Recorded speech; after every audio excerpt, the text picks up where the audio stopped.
God kveld og velkommen til dyst og Hvonn-deltene. Vi i høllini og Klaksvik. Her Stjørnan teker imot Kyndil. Hette Lie Kyndil av Ørenplosse. Best 2-18 næstan som også spalt for dyst flere enn Kyndil. Så Kyndil hever vi en sikker i det mulighet for at det spiller seg oppfatter av et første plass vi næstan om. Stjørnan nummer 6 og 8 i Hvonn-deltene. Tar spelerne som manna teipa i liene og i kvöld, hvis vi tar heimalige først. Her nummer 72, Låne Høg Bayer. Nummer 12, Ranva B. Andreasen. Nummer 2, Jansi Jakobsen. Nummer 3, Hanna Brandal. Nummer 4, Ella Petersen. Nummer 5, Sonja Lava Sirdal. Nummer 9, Jorun Beck Nilsen. Nummer 11, Paula Leivskar. Nummer 13, Kristina Poulsen. Nummer 14, Ona Vaklet. Nummer 15, Taura Eliasen. Nummer 16, Dorota Ljaustein. Nummer 6, Mina Sirdal. Nummer 16, Hervor Olsen. Og nummer 8, Judith Jakobsen. Vennjaren til Stjørnene, han øyder Per Klarup, og så Annika Karlstøtter Ljaustein Øysni og Bonchnon. Lie til Kyndil manna vi som leikaron. Malverje nummer 8, Maja Dragoljobovic. Nummer 2, Anja Eliasen. Nummer 3, Guri Estberg. Nummer 4, Bara K. Hansen. Nummer 5, Anja Hammer. Nummer 6, Asle Sonadøtter. Nummer 6, Bjarsta Johansen. Nummer 8, Gudrun Restorff. Nummer 9, Anna Brimnes. Nummer 12, Sona K. Hansen. Nummer 11, Birita Morstansdøtter. Nummer 12, Var Thompson. Nummer 14, Lea Doros. Nummer 16, Eilei Sonadøtter. Og nummer 22, Tori Erke. Vennjaren tja Kyndil øyder Daniel Gordo Rihos, og her også Fostal Kristiansen og Birta Johansen Øysni og Bonchnon. Daumarar til dysten i kvöld, Tero Eion Samuelsen og Thomas Jol Sølbjørnsson Thomsen.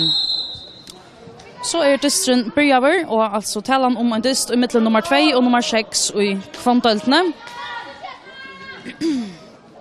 Så Stjørnan byrjar vi Judith Jakobsen og høgra vantje, Jansi Jakobsen og høgra batje, Sonja Sirdal midtfyre, Dorota Ljaustein av vinstra batje, og Taura Eliasen av vinstra vantje. Og så Ona Vaklet inn i strykene. Anki trobla ikke tja Majo her, Tori Erke ferdig sted, hun lynande kjøtt, og så langt 8-0 til Kyndil, og det akkurat det her som våpner noen, at det sterskaste våpner noen tja Kyndil, hun øyde nemlig at Tori Erke, hun hamrande kjøtt. Han da matan og øsne et fralukt utspill fra Majo i Kyndil smalen.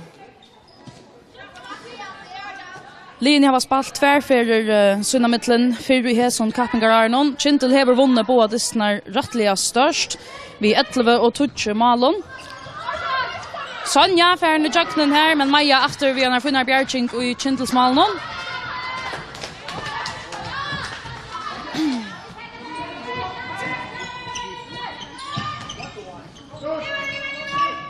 Tori Erke efter. Og så 2-0 til Kyndil. Tori Erke vi bav og malen.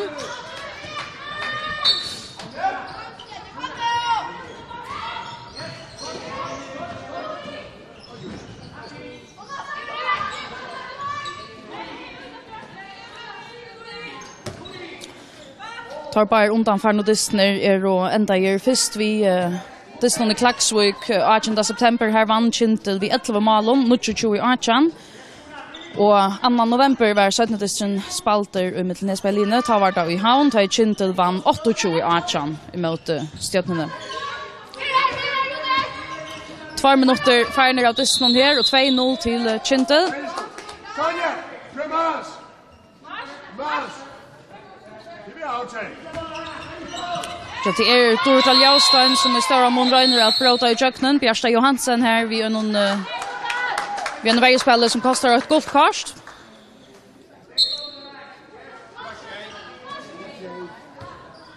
Kom ind, Luna, vi skal køre det. Ona Vaklet inn i strykene, og her Ivetrak.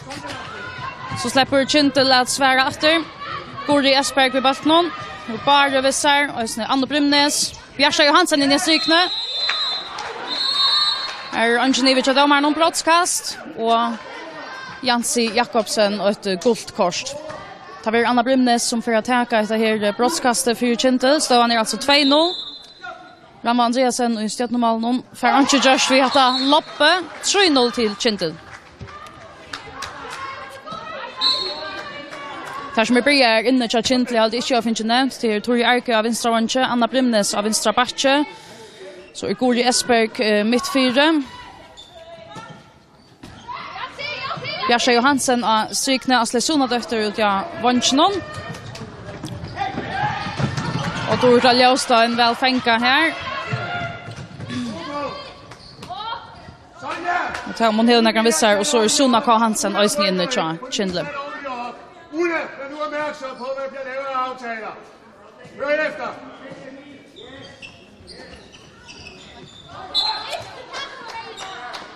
Kør du rundt med det? Afstand til Briannas. Ulla, ind på midten. Start ind på midten. Som suttjar Kyndil så täcker 5-8 här. Här tar lite också högt upp i och välja emot Sonja mittfyra Stjørnan bara här vid vattnet. Det blir dubbelt tripp, så släpper Stjørnan hin vägen.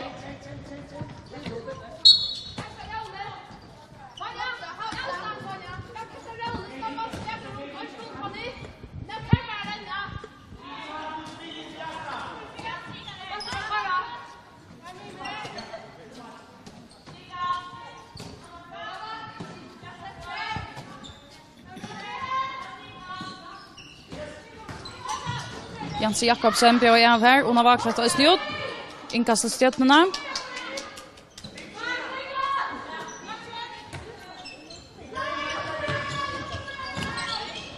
Och väl funnit här till Sonja Sirtal och hon har vaklat minkar månen för Stjørnan. Så är 3-8 till Kyndil. Bara Hansen, hon kan färra själv. Här ger hon snö och skarar 4-8.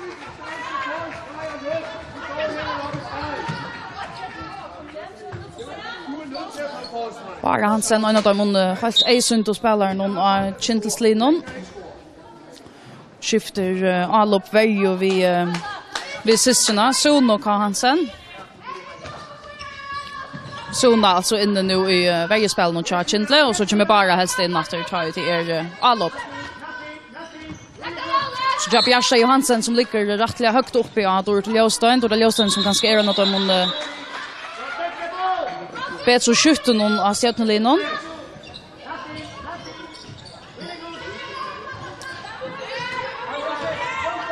Här kommer skott utifrån och här skjuter vi hur väl hon skjuter då till Ljóstein. Minkar om munnen så är 4-2 till Kyndil. Vi har spelat i knappar 6 minuter av oss ner i distan.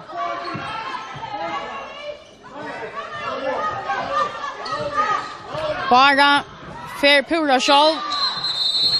Brandva Andreasen i Stjørnan-malen och syns onökt vi hatta. Och Tara Eliasen får oss ett guldkort av en. 5-2 till Kyndil.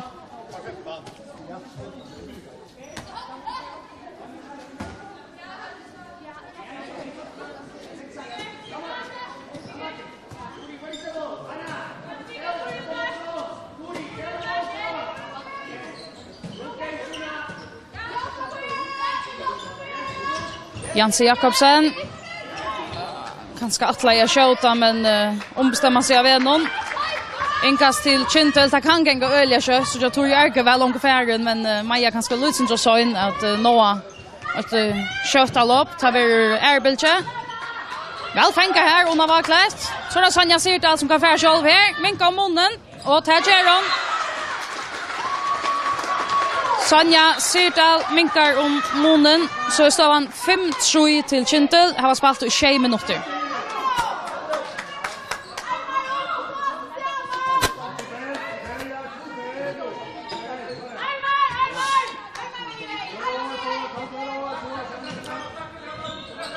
Anna och bara byta om här annars Anna vill batchen och bara mitt fyra rönna finna Bjärsen jag sykning hon är ganska helt när synter här inne. Så vi så kommer ett kast.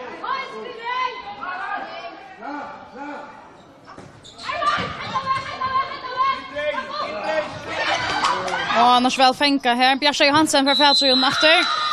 Det kostar ett brottskast. Det blir värst inne i Maltainen och så är det inte Iva och döma brottskast till Kyndil och till efter Anna Brimnes som ska skjuta.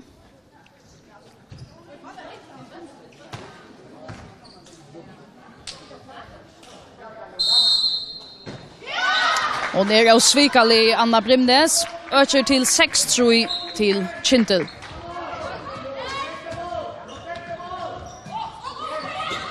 Sonja Sirdal, väl spalt i jöknen här. Så gånger det kött in vägen Tori Arke. Här var det några andra vissar och bara.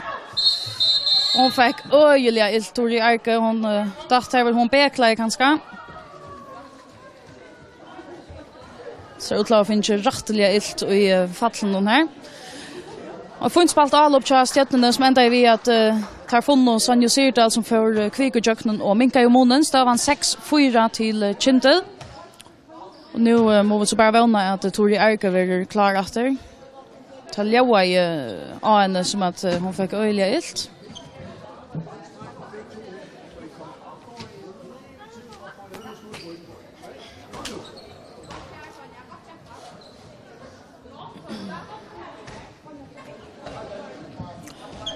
Tori som vi har nämnt några ferier, en av dem hon skjutast vonken och i färgen om inte han allra skjutaste.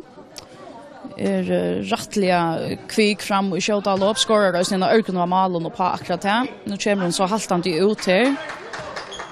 Vånar vi att hon blir klar efter.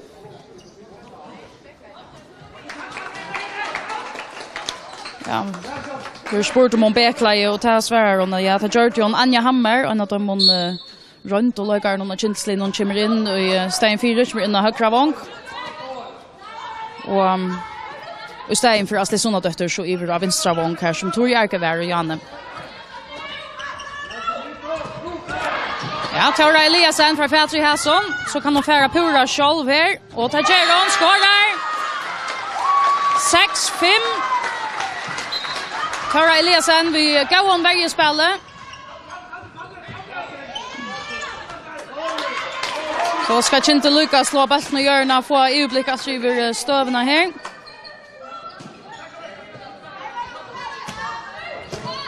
Och en affär Tora Eliasen tar lika väl tjän att täcka handa maten.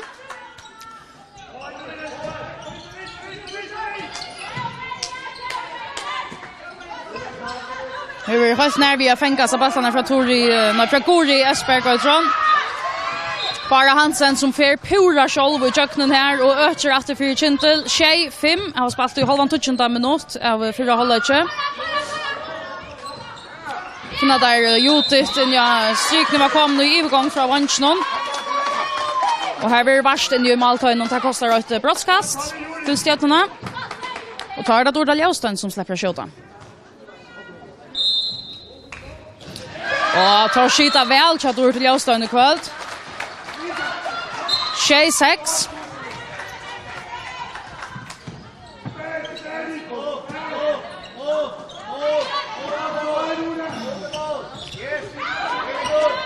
Gori Esberg för pura själv så kommer Andreasen nästan igång. Alltid att det första bjärging till henne där. Det kan gå kött in vägen och har vaklet. Rosen Sonja Sirdal hon släpper förjag med Maja vi har fralugar bjärging och i Kyndilsmalen. Outjust att de har alla bästa målvägen och i för som Kvinnuhondbóltsdystur Maja i Kyndilsmalen och här visar hon någon kvui. Stavan framvis 6-6 till Kyndil. Vi har spalt i 20 och en halvan minut av 4 halvlek.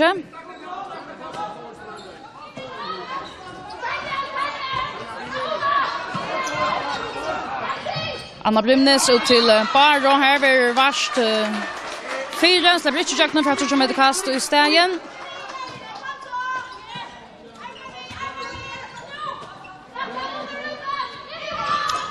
Anja i övergång hon är en gammal strykespelare så att hon var väl över här inne. Här vill fänka i Stjørnan.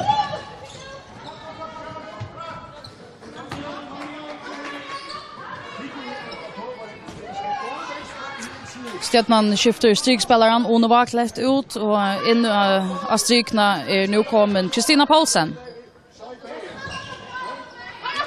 Kyndil held fram, vi ser 5-8 vägarna och nu färdar Ösni högt upp och täcka batchen och tar i övergång. Tora Eliasen från Hvonn placerar han fräckt point fram vid anledningen av Maja och jaunar till Tjej.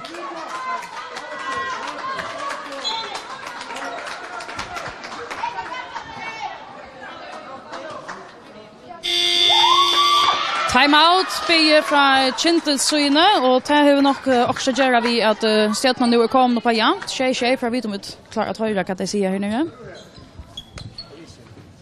Two things in difference, okay? When we lose the ball in offensive game, make a foul as soon as you can, okay? One thing. The other thing, it gone without ball.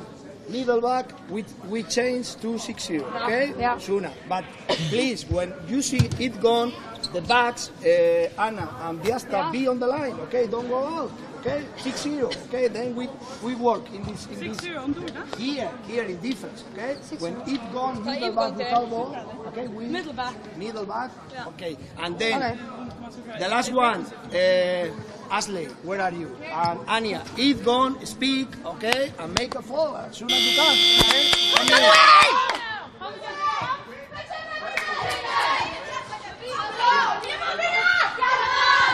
Nu tar jag slapp om man Kyndil och sa i ösnen och som vi kanske också i mynden att Tori Arkes har utlevera klar efter och till vi känner det glad om. Och nu att de får en komna fötter och om hon så haltar och synter så är lukt till att hon kanske vara klar efter om man har lätt dem. Spelet till Jopater, stående tjej i mittlen Stjørnan och Kyndil har spelat ut 12 minuter här i fyra halvlek. Det var annars Kyndil som ganska lägger bättre för landet, men hessa senaste lötna har Stjørnan äter sig in av gesterna och ja, pura jämnt i lötna.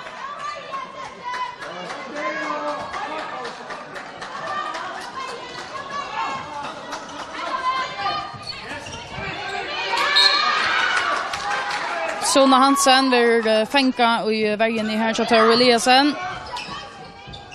Nej, Asle Sona dötter, nu så vana sig att Tori Arke, men det är Asle Sona dötter som är ute i avanchen här nu. Lägger Kyndil fram om efter 8-6.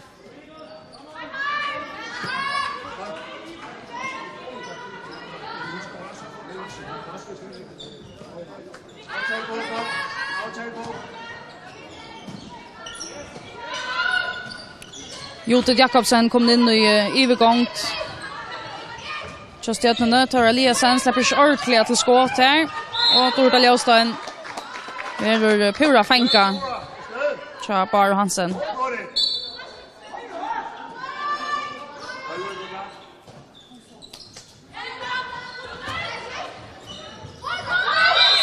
Torda Ljåstein som röjner av Ötland Alvi att släppa till skott. Kommer ett guldkort. Det är visst nog vad är det som fick den? God som Restorff. Fajeta till. Och här släpper hon till skott och Torda Ljåstein, men det är smart en halt. Hon färger efter så kommer det kasta vän och nöjsna.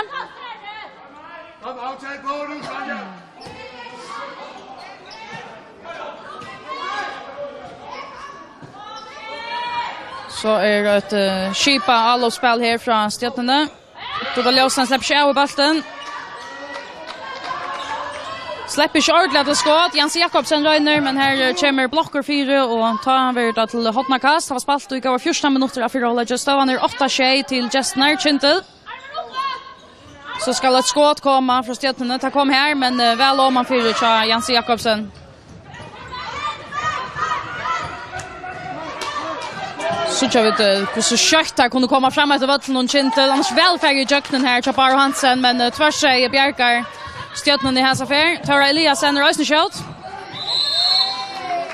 Så är välkommen hem här Bjarsta Johansen som kommer hem och för vars 4 och så med det kast till Stjørnan.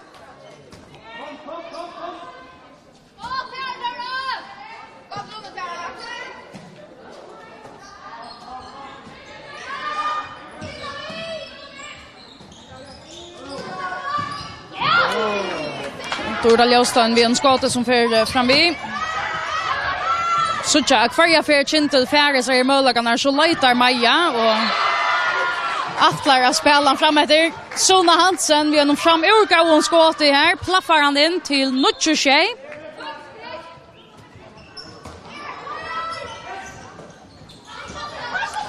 Ja, väl skrivna här. Kristina Paulsen som skapar plats för Sonja Syrtal. Men också en fin bjärgning från Maja i Kyndilsmålen.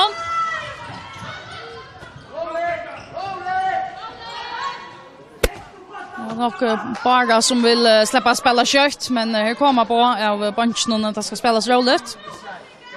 Så nu får det nog lycka att slå bollen i hörna och sätta ett system i värst Kyndil.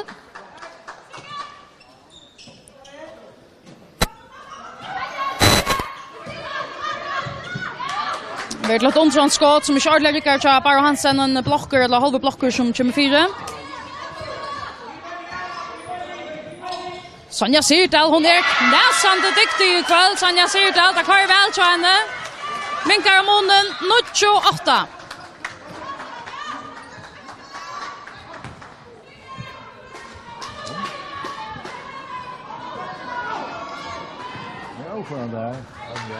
Tre mål, Sonja Sirdal. Luka lura etter dømmerhanselen. Anna Brimnes har skått de fleste av Kyndilsmålene her til. Her som kommer til Jatter etter i halvleitsnån.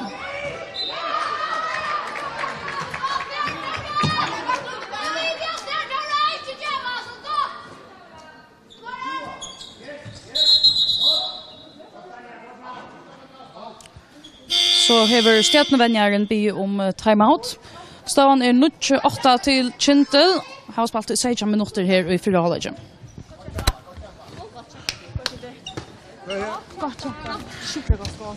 Judith skifter lige med Halvøj. Ella skifter med Sonja. Dækker bak, spiller playmaker. Tora skifter med Mina. Angreb. Afstand på, så længe de dækker 6-0. Får aftaler på Twix og rundgang. Og så for at holde afstand derop. Og husk nu, afslutninger. Skud nu nedad. Altså, hun tager ikke noget ned i jorden. Vel, du ser det selv. Du kan stige op ud for en meter ud for 3 meter, bare skyde nedad, så er der mål. Forsvarsmæssigt, rundt om streg, sørg for hele tiden at have føling med, men kom foran hende. Okay? Værsgo, ind og få aftaler på. Ja. Her klarer opp Stjørnan vil ha flere avtaler, og så vil han ha skjøtene 9 etter. Så er altså størst og målagene for å skjøte forbi meg og til å skjøte 9 i malet. Så får det så ikke vel der akta. Stjørnan fremmer også flere utskiftinger her. Ella Petersen kommer inn midt 4. Herver Olsen av høyre vong og Mina Sirdal av vinstra vong.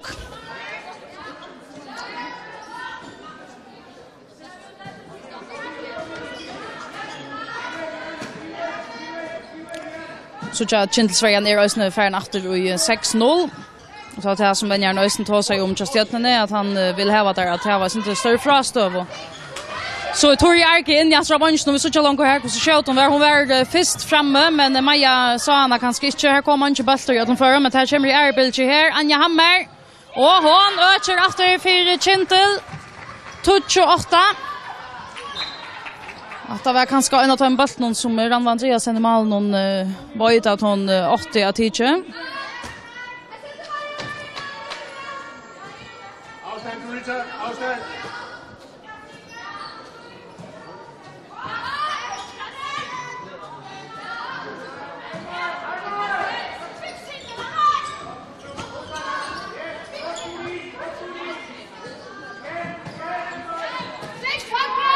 Så kommer ett system här från Stjørnan.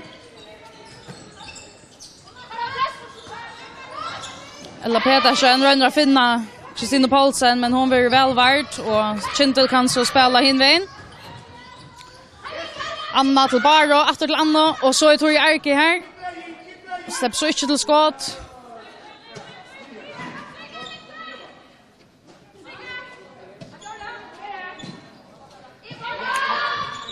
Kyndil, Anja vi i övergång så där har tvärlinjen strykna. Kan det göra plats här, komma tvära skrina i öppen förhånd, men det skapar inte så mycket plats för Anna. Ett guldkort här till nog Kristina Paulsen som har hit här. Så halvtime kunna tälja att 3 guldkort är kommit i Stjørnan-lövna. Det är mycket att tar helst för att börja visa spelaren ut i 2 minuter om det här var nejåt. Nu kan det vara detaljskrift. Ranva Andreasen.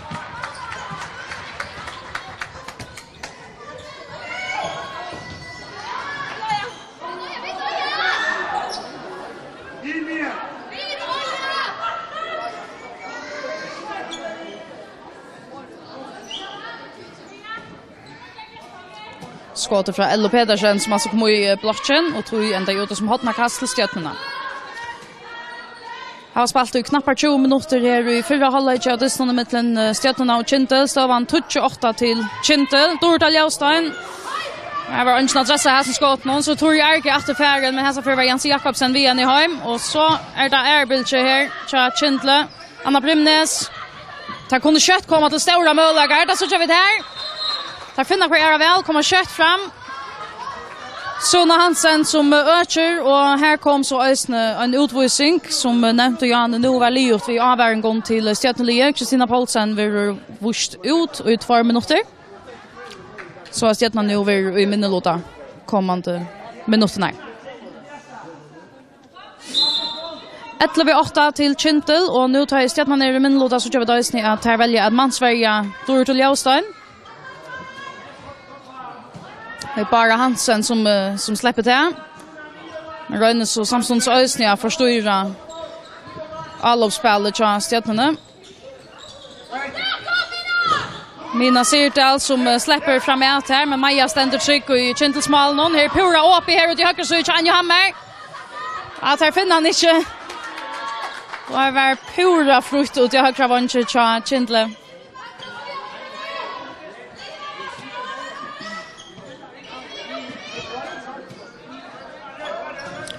Anna Brimnes finner Bjärstå. Här Ösni Herber Olsen. Hon är Ösni en av dem som då rennar rättliga kött. Men här vill jag lukka hava till Sindra ferien ut. Jaulon Beck Nilsen är Ösni kommit in. Just jätten är här av högra batche. Nu tar jag där så Dortal Ljaustein ut och Sonja Sirdal in. Men hon blir samlös mansvärd. Så tar spela en vid 4 emot 5 i alla spelen hos Stjørnan.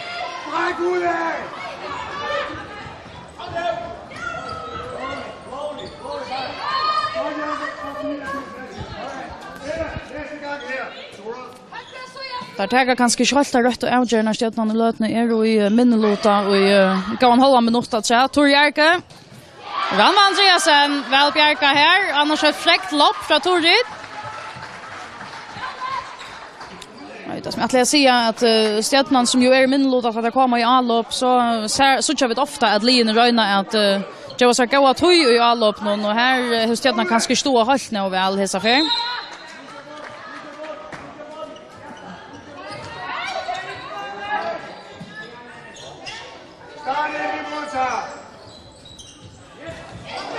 En misskiljen här mellan Herber och Jauron. Så halta där synder i hemränningsne Stjørnan.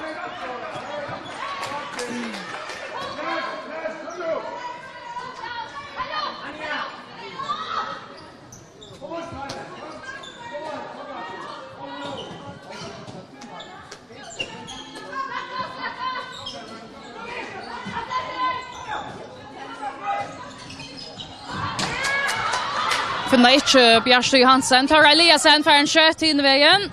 Bjaja och i Kyndilsmalen och en fralög Bjerging. Välkommen ut här till Maja. Stjørnan är fullmanna här efter.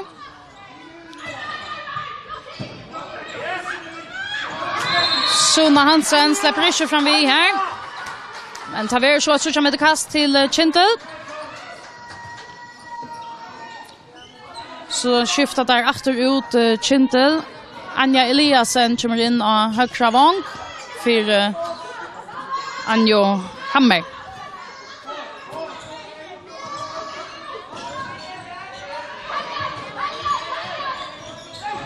Anna Brimnes finner Bjärstå väl in i strykne, men här blir Ösne väl täcka in till Kristina Paulsen. Och så ett rymmarskott här. Anna Brimnes ökar efter 4 Kyndil, 13-8.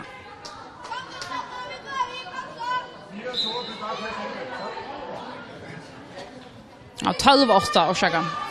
4 Malamone. Har spalt i knappar 40 minutter her vid 4 halvlek av distene mellom Stjørnarna og Kyndil. Stjørnan nå vid Mino Sirdal av Batchenon. Og Jauron Beck Nilsen av Hino Batchenon.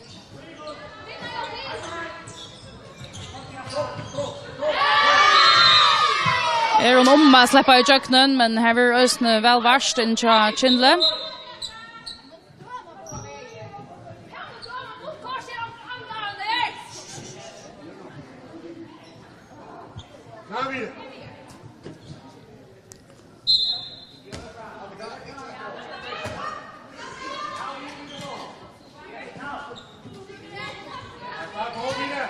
Ja, nu tror jag att jag höra mer ut av Stjørnan domarna.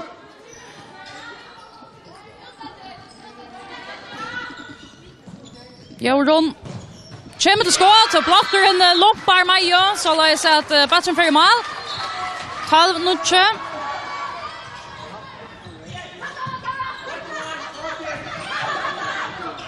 Bara finner Bjärste väl in jag stryk nu hon skräjer sig läsa här honker upp igen i halta Tora Eliasen. Ja, hon vill alltså reach ut ut 2 minuter för det här så att sökna här.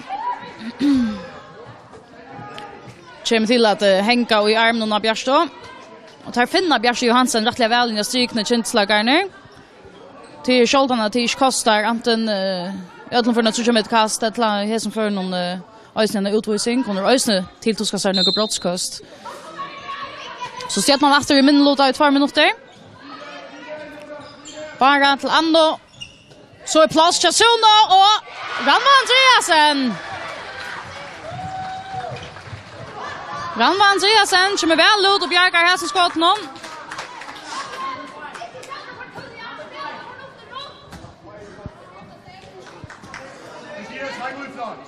Hesa fer det Sonja Syrtel där pilka urspel någon Kyndil man Sverige henne.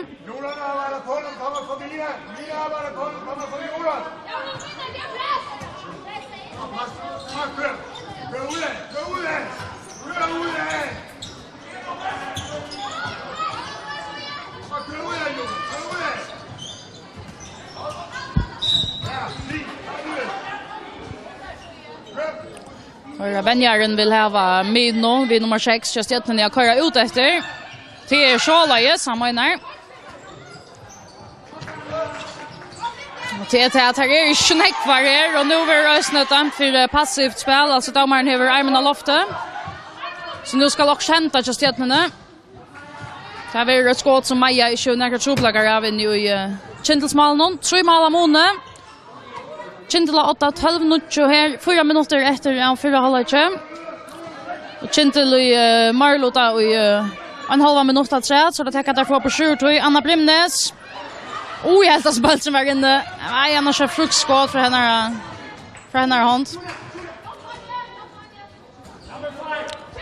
Ja, Stjørnan släpper vi stretch någon här affär. Så skulle det här vara jag ser 14 sekunder i genka Arne tar efter våra fullmanna här. Klarar det inte. Så kan Kyndil kvar hinna. Anna Brimnes! Här är Mina Syrtel kommer efter och för blockera till öle pingpong här akkurat nu. Efter och fram till Baun Leon. Nu är Stjørnan så fullmanna.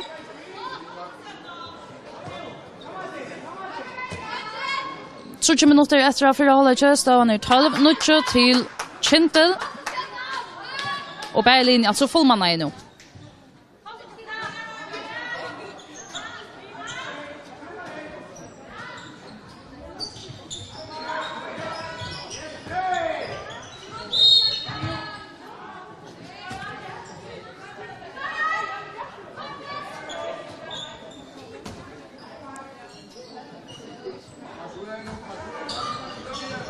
Sonja Syrtel, Mina Syrtel.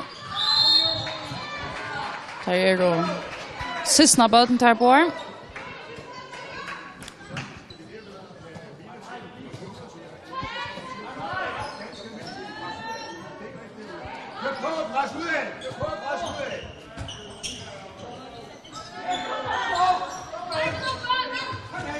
Så är armen uppe till domaren och man ska komma ett skott. Ta kom här men ta kom ju en Kyndils kropp av ut. Så inte vi hotna ett la inkast helt nu i hotna någon. Så ska komma ett skott. Inte vi Sonja Syrtel men det kommer en uppställning nu. Benjaren vill ha det vara till Tora Eliasen men det finner det inte vi vet inte. Bant i blocken efter Tora Eliasen, så Kristina Paulsen och så gånger hatta inte långt. Här hade det rösten finns flera målläggar efter att domaren har haft handen av loftet. Guri Esbergen efter Kyndils lige nu. Så där spelar alltså vi Anja Eliasen och högra vantje, Guri och högra backe, bara mitt 4. Suna Hansen av vänstra backe och Tori Erk av vänstra vänche och så är det ju Bjarsa Johansen som kämpar in i strikne. Är plås ut Janjo Eliasen och skjuter fram vi. Annars gott plås ut jag vänchen. 45 sekund efter att fyra halvlek och ta ver helst Stjørnan som släpper att öja till om tar klara att bruka tojorna och spela sig till en möjliga. 3 mål måne.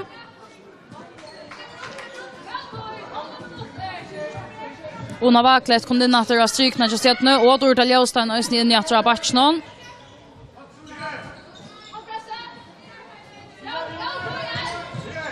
Så flytt ut till Terreliasen av Vanchnon. Kommer väl in och skorar. Och nu förlösande just att nu tar vi en god löta så igen så är nästa mål att ta imon. 20 sekunder till Kyndil nu att svara efter då. Först ska det vara bara Hansen, det kommer här. Point to phone snarare Andreasen. 2 sekunder efter detta för Richard Genka Chadamon. Herber Olsen akkurat och så in. Så halvlegur och det är någon här i mitten Stjørnarna och Kyndil 2 mål av måne till Gestner som är 8-12 touche. Och jag någon förra halvlegur som annars är väldigt hampliga takter så om Kyndil har haft månen ta mesta av förra halvlegur. Det var en löta här Stjørnan kom på jämt. Det måste vara tjej ta en lötna men så har vi Kyndil åter ifrån och har haft en Marla minuttricka 2-3 målslåslo här senaste lötna. Vi får ösna att halta halvlek men vi var klara att ta 17 halvlek för att börja om små 20 minuter. Stån alltså 12 touch till Kyndil här emot Stjørnan.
Så skorar Kyndil första mål här i 17 halvlek, 13-12. Och alltså 3 mål av Moniating.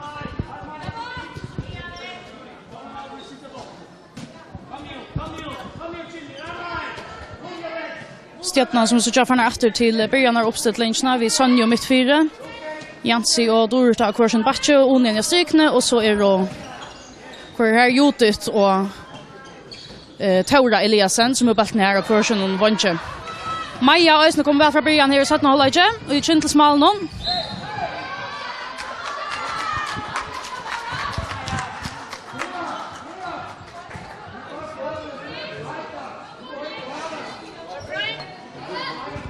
Kyndil lösner vi bar och framvis mitt 4.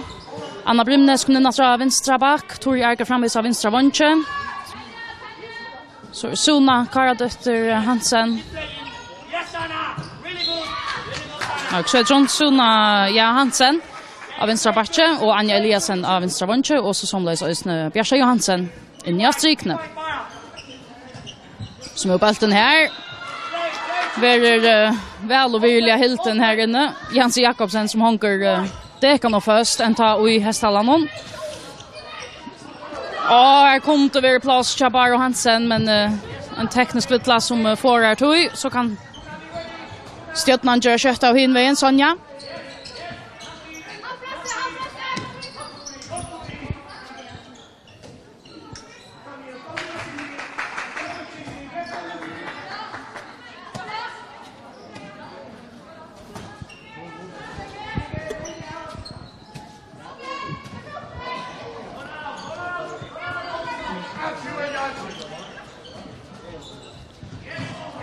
Stjørnan vi 2 mån in i strykne nu, Sonja är färdig innan strykne ösne, så skulle det kanske ge plats omkrastene. Jansi Jakobsen, vi ska till här och i ståndsna.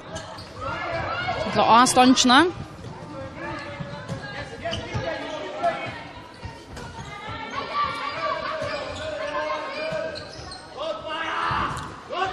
Bara Hansen bärger sig i jöknen här och hon har kallat skåtet ganska synter håll för köla men han lukkar färda i mål. 4 mål av Mone, 14-12 till Kyndil.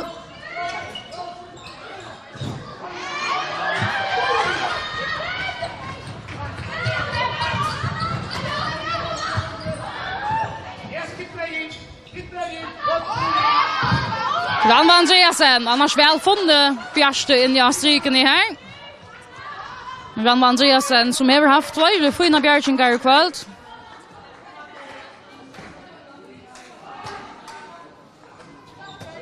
Stån alltså 14-12 till Kyndil. Stjørnan inte skåra än här i 17 halvlek som är knappt 4 minuter gammal.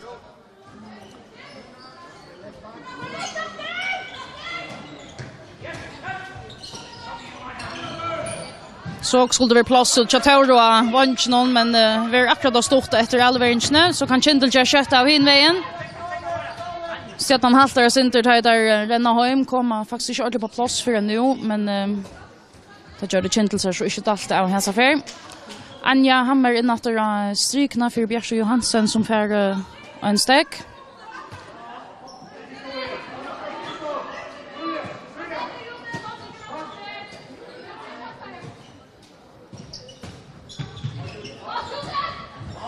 Tori Arke placerar väl under benen av Ranva som var kommit ut hoppande här. Så är 15-12. Stjørnan ska alltså till att skåra nu och sätta något om det skulle vara hekta här. Ja, nu Kyndil alltså finns det 3 mål här sätta något så att man är framme så första till gå så 5 mål av Mone nu 15-12 har spelat knappt 5 minuter av 17 halvlek.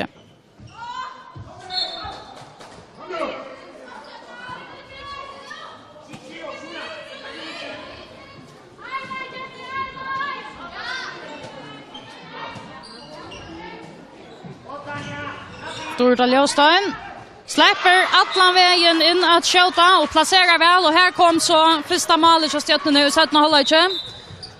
Dorita Ljóstein som minkar om Monen till 15-11. Och hon är en av de tutningar med klolökar någon av Stjørnan-linon ger stora mån ta hon är inne och vet att se det kunna att detta är nog hennes senaste dyster. Jag får en 4-bit som för ner till Danmarkar. Så tar må alltså väga henne för 8 kommande dystnar.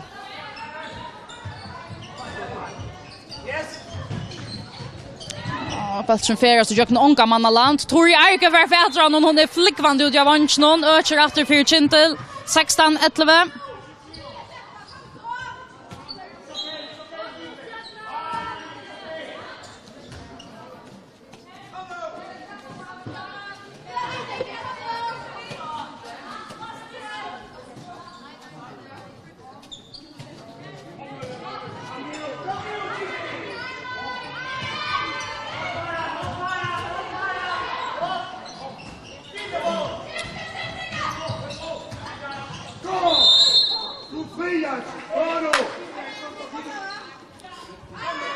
Så just när Kyndil alltså väljer högt upp emot då till Ljusstein i Löton. Det är hon som kanske är den största skotthöftan. Här kom så ett skott som inte var helt så väl ätna.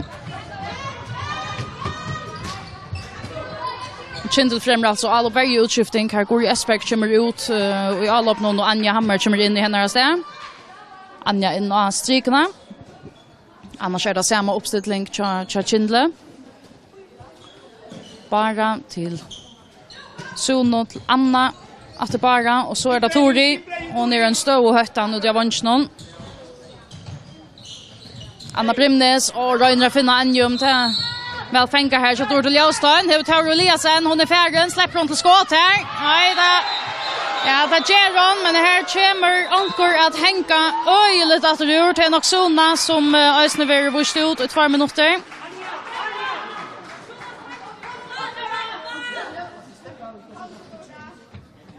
Broadcast till Stjørnan.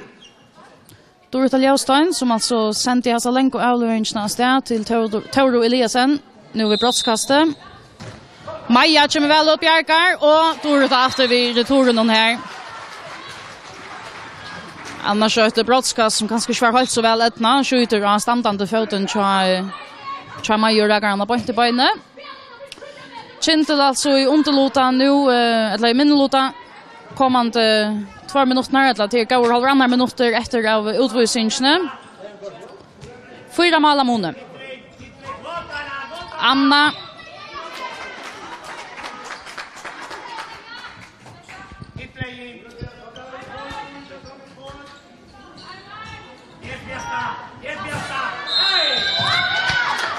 Snö ett brottskast här till Skoder Bjärsta Johansen som rönnar bröd i köknen här. Brottskast har vi Anna Brimnes. Och i malen Ranva Andreasen. Stanchen hjälper Ranva i här som för någon. Stjørnan i Marlota och en knappa minut att säga.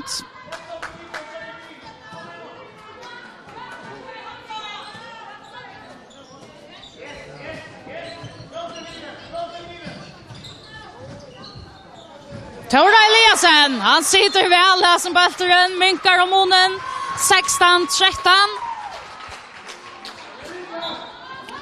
Välkommen in av vanchen här till Tora Eliasen. Placera bälten väl. Kyndil framvis i minnlota till gav 20 sekunder efter av utvisningen till Suno Hansen. Tori Arke fer ensamma till bant i köknen och skårar som hon gör nästan kvarja för hon skjuter. Efter 4 mål av Mone, 16-13. Stjørnan i Marlota i 2 sekunder trätt. Nu för Suno Hansen att släppa in efter av Verja. Kommer här Dorita Ljusstein. Bant i blotchen. Efter ett skott från Dorita Ljusstein, men här är Maja kommer väl. Och på plats och bjärkar.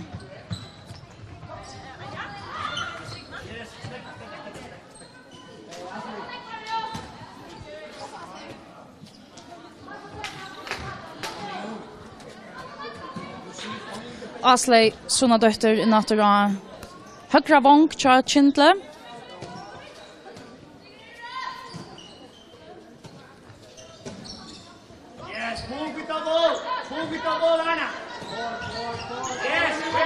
Anna, Australskott, Anna Brimnes till 18-13.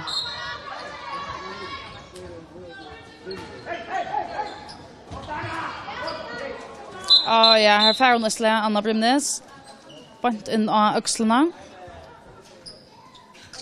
Var nok ikke tilvita at Janse Jakobsen rakte henne her.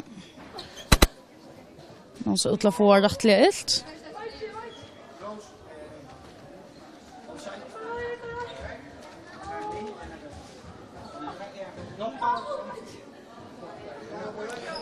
Nu spyr jeg der etter...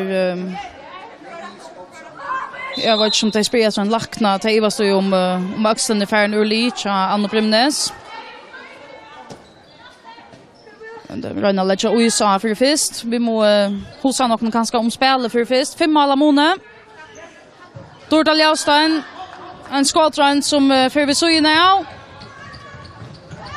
Så då går ju Esberg in vägen. Ja, hon kommer till att Gerald Neckfett. Tara Eliasen i shoutout-loppet. Minkar Monen för Stjørnarna. Achan Fjurstan.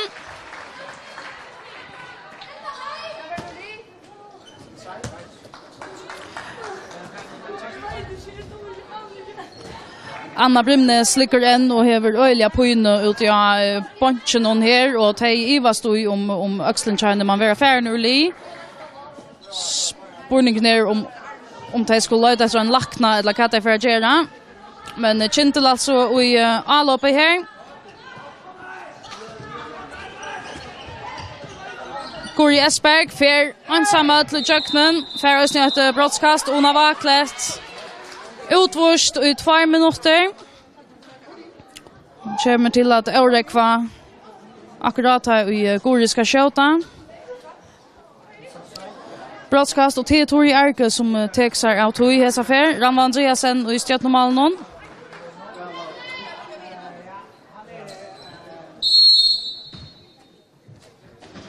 Tori Arke och Svikali. Öcher efter för Kyndil, Nujchan Fjurstan.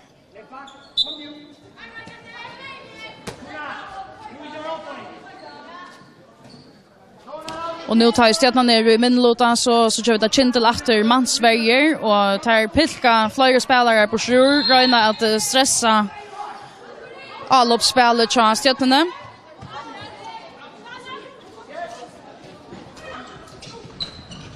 Ja, Röjna där att finna Tara Eliasen, men istället är det Kyndil som kan färra emot allop.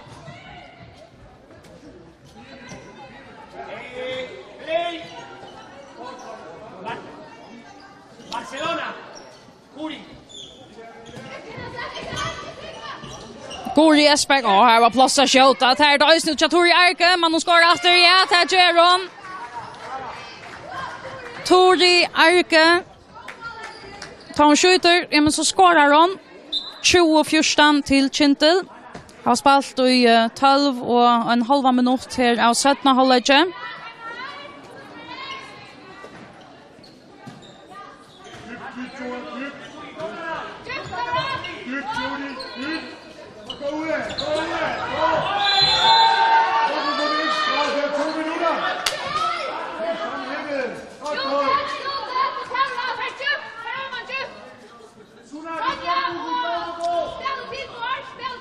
Jag vill ha bänkarna till Stjørnan affära djupt. De är alltså helt ute i hotne. Så jag sa att det är faktiskt bara Sonja och Jansi efter och så är det etablera i alla uppspelen till Stjørnan. Det är ju minlåta i 20 sekunder träd. Tara Eliasen, ja, tar man inte kan annars så skjuter man själv. Tara Eliasen, minkar Monen. 20-15 och så är Stjørnan efter fullmanna.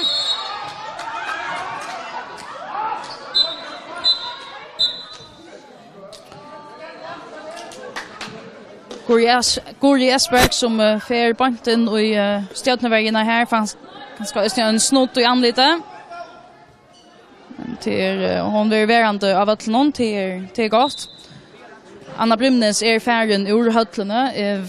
Kan inte ordentligt göra det kon dagföring om henne, men här är en lackne färden att hitta efter henne alltid. Eller ankor i utanför färden att ta sig av henne. Hon är öliga på inne i axlarna. Men Kyndil tar mor klara sig utan. Bara ta gera där. Tar färra point i Jöknen, särskilt skottene, de sitter väl och Ranva kör snack vitta i Stjørnan. 21-15.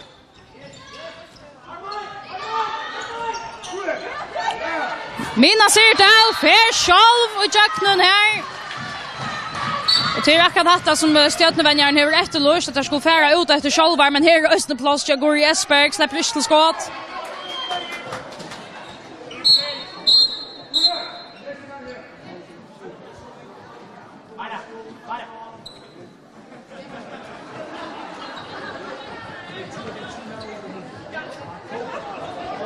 Så stäcker vi spel någon för att han har en anskåre som fick ett kvast år via vännen här affär.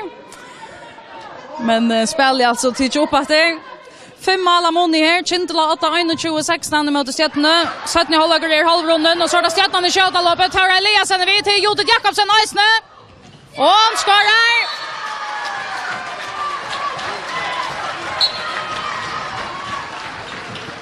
Minkar til 21-16.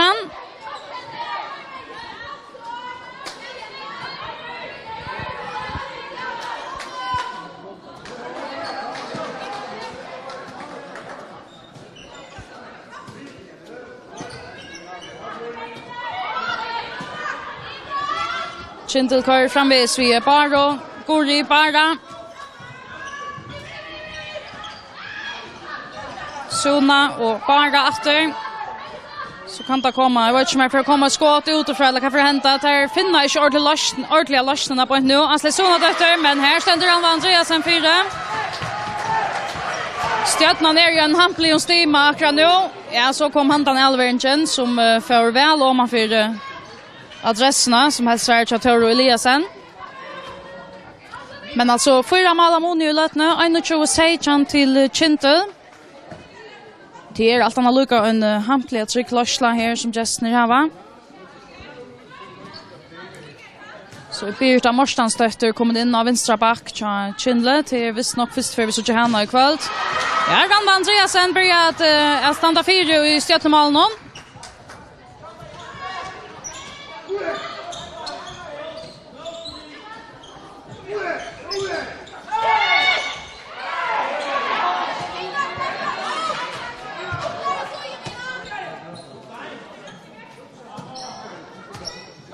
Så drejer där alla färgerna ur spelen hos Stjørnan. Men det är nog för att sätta ett system i verk. Det kommer här. Sonja in i övergång.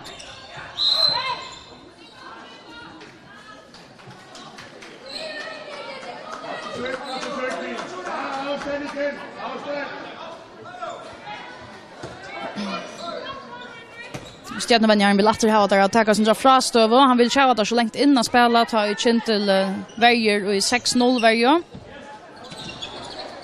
Jansi Jakobsen, kommer vi skått någon här. Maja väl ner och bjärkar.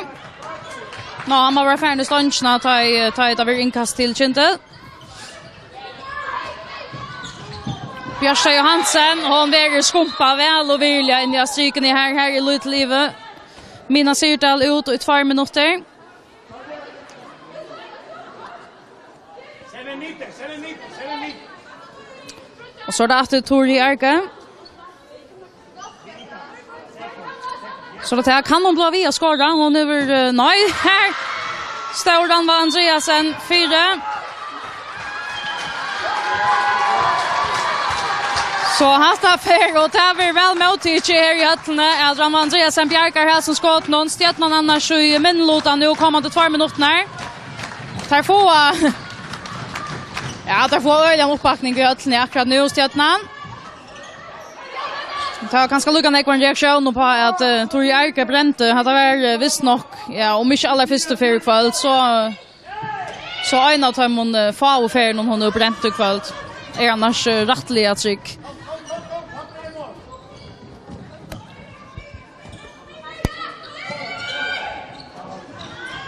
Finna väl Bjärstå in i strykne. Här blir kanske ösna värsta syns innanför, men hesa för det så ett 3 meter kast till Kyndil.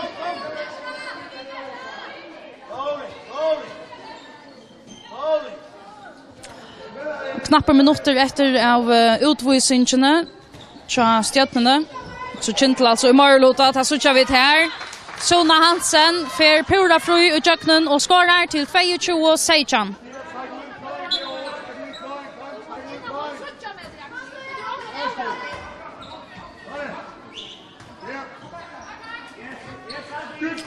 Och Kyndil ger att rätta här att här pilka spelare på sjur, alltså mansvärja, så det så att det Aurek var all of spelet till Stjørnan. Till Ednas väl så att man här till kväll. Här Bjørsta Johansen, ja, Dorda Ljøstein, hon kaderon, I meter 5, ta sas, ta man fänkar dessa bollarna här, annars en fin elvering som var Atla Bjørsta Johansen.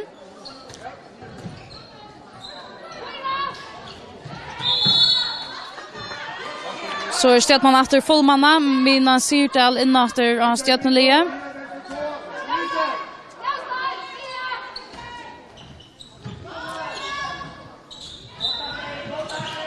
Jag vill ha Dorda Ljøstein innan mina att spela, ta boyne färron här. Jotet Jakobsen i övergång till Stjørnan.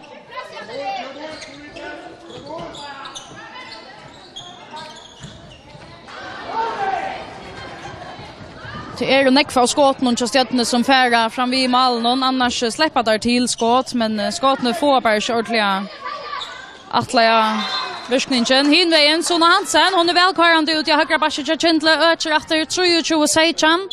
Så är det efter 6 mål av Mone. Knappt 20 minuter efter att spela här av distan i mitten Kyndil och Stjørnan. Och till Stjørnan Per Klarup som vill be om timeout. För att veta om vi släpper fram äter och höra.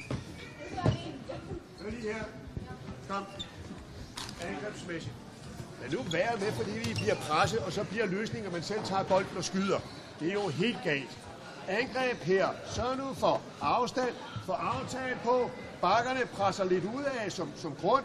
Så er der plads her til Duita til at kan presse på. Tofod og stige op. Eller ganske almindelige twiks. Hør nu de ting. Lad nu være med at begynde på, at nu tager jeg sgu en dribling, og så skyder jeg. Det har jeg sagt, det er der ingen af os, der kan. Vi skal spille sammen. Gør det nu i fællesskab.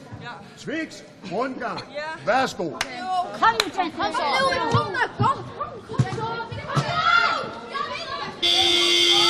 Ja, Per Klarup, han ju skiva, han vill ha systemen att rycka till Stjørnan i stedet för att spela som einstaklingar som brottliga gör av att skjuta själva, så vill han ju ha att spela i sig systemen som tar och var vänja ja, till vändningarna. Knappt 20 minuter efter att spela vid snittet 6 mål av Mone, Kyndil 8-23-16 emot Stjørnan.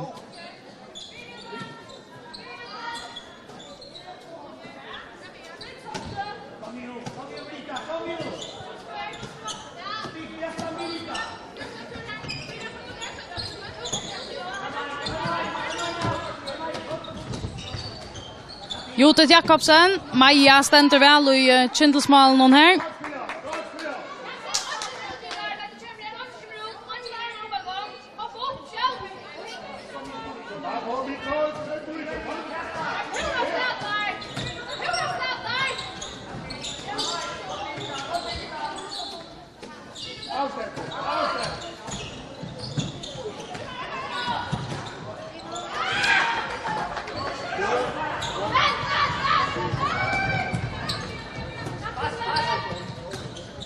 Bara Hansen, Sona Hansen, och så är det Birta Morsenstøtter av vänstra backe.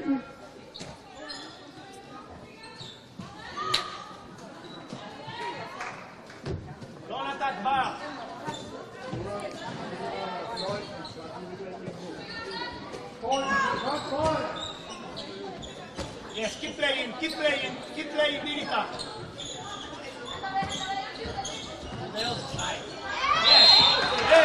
Ja, mina Sirtal som kommer ut och väldigt väl här. Bara Hansen för pura själv och Jöknen släppte till skott, men Färösne så kommer det kasta av någon.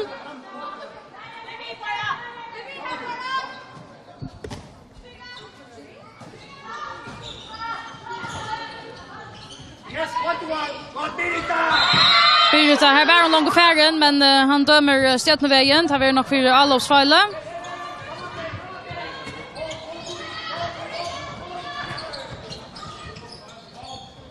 Jag finner där Tor Eliasen hållt ut av vånchen. Jag valde nog för utanför backlinjerna, så här är målkast till Kyndil. 21,5 minutter etter at spela her av dysten i mittlen Stjørnan og Kyndil. 6 mål av måned.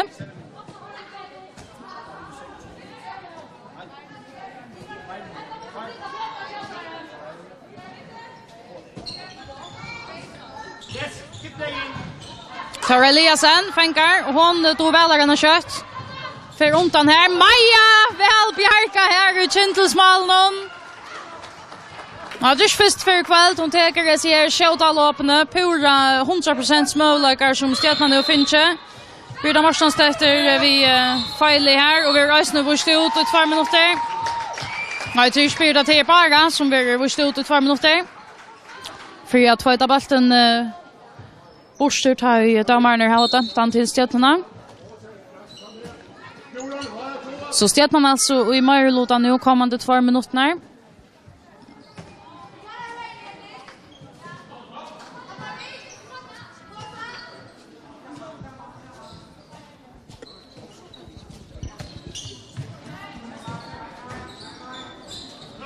Jordan en blocker som ständer väl fyra här tror Kyndil. Tar jag så under färna ur i minnelotan nu.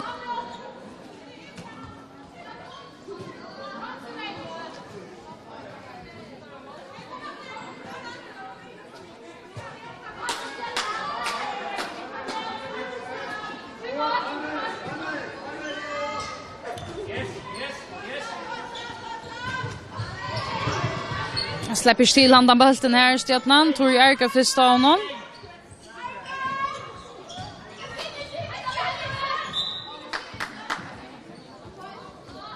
Knappa minuter efter av utvisningen och nu kommer domaren och för handen upp och här tror jag Erika. Det är skott om här var ett rusta att Kyndil att avsluta men så då tror jag Erika som simpelthen för skjuter och skorar. 24-16 till Kyndil. Plåstja Herber Olsen och det var inte någon efter Maja och i Kyndilsmalen som kommer väl ut och bjärkar och Herber Olsen dömt Kyndilsvägen.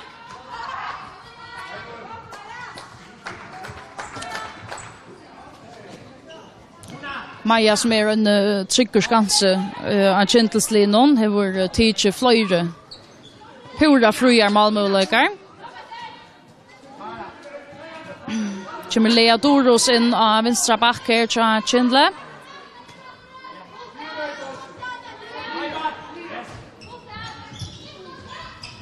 Bara har röstne Asley vi här och här är hon Oysa kallt Asley Sunnadötter. Öcher till 25-16 och så är det alltså 8 mål av måned. Det börjar att lyckas urslita någon från Tömmenbaum undanfaren och dysten i Mittelnäs Berlin och här som kappingin någon här Kyndil och vunnit vi 11 och 20 mål i Tömmenbaum dysten. Och sprung ner om Stjørnan klarar att pinta upp på urslit i här, ja. Kristina Paulsen minkar om månen 25-18. Går 4 minuter efter att spela av dysten här, alltså 6 mål av månen. Så skifter Kyndil malvärjan Maja kommer ut och var Thompson kommer in i Kyndilsmalet att standa hissa här skönaste lötna av dysten.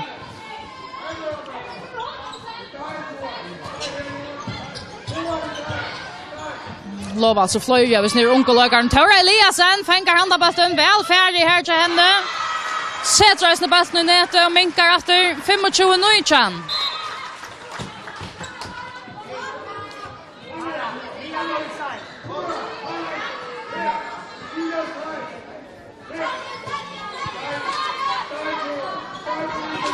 Trutcher och en halv minuter efter att spela här i Klaksvik. 25-19 till Kyndil. Asley Sunnadötter skjuter längt och bom. Det var så ett målkast till Stjørnan.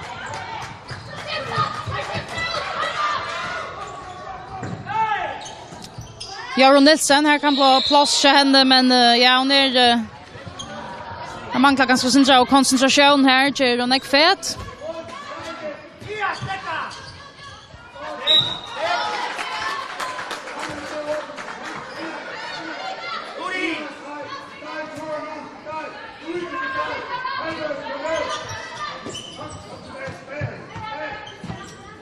Kyndil heldur fram att skifta ut Bjärsa Johansen av strikene. Och nu är det över det. Eller sånn at etter kom inn av venstre vång tja Kyndil, og nå det en Dorda Ljøstein som vil kort ut i 2 minutter tja Stjørnene. Mener at det var en 2 minutter utvisning.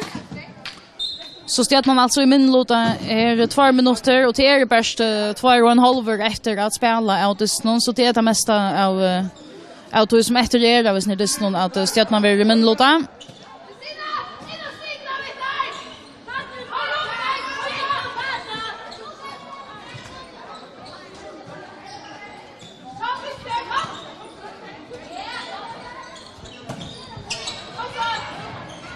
Tara Eliasen, Jordan släpper ikke ordentlig til skåt her, ved 30 meter Arden her.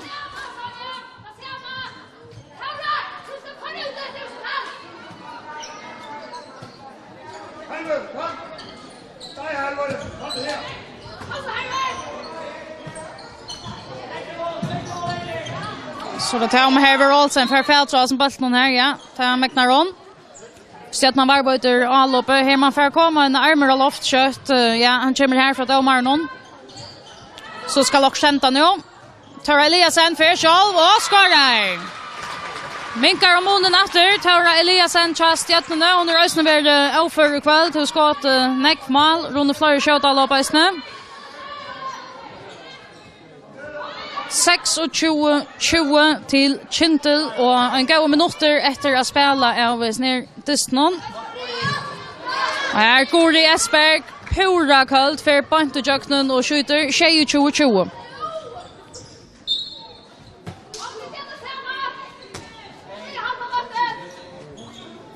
Och detta minner utroligt mycket om undanfärden och Dysnar i mittelnässpelene, urslitene här. Ser 28 målene som ligger i mittlen Kyndil och Stjørnene i kveld. Her var Olsen som pintar. 22-21. Så Stjørnene etter fullmanna i så här senaste lötena. Her det gå 20 sekunder efter att spela hvis Dysnon. Så det är om Kyndil mäknar att få ett senaste mål. Arden Tøyen ute. Ja, kvar skal det være Anja Hammer. 20 sekund. Eller såna dötter som skjuter den Andreasen bant i anlite.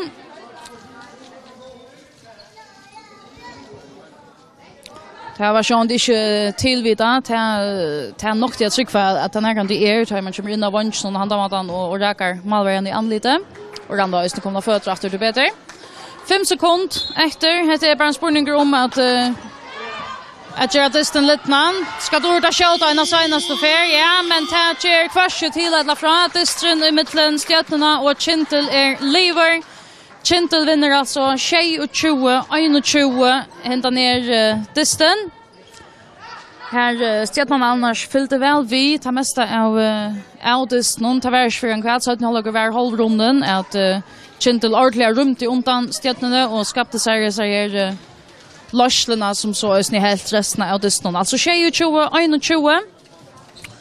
Och vi har sån vinner Kyndil alltså 2 sti och kommer upp efter jämnt vid nästan. 22 sti har varit i linjen nu i past. VP 3 plats i utdeltene. VUF 4, STUF 5 och så Stjørnan blir verande 6 plats.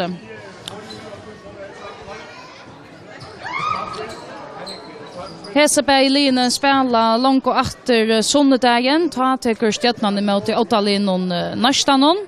Och med en Kyndil vidkär STUF skala.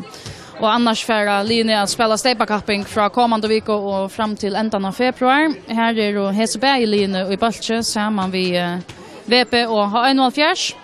Med nästan VUF och STUF är i Böltsjö 8.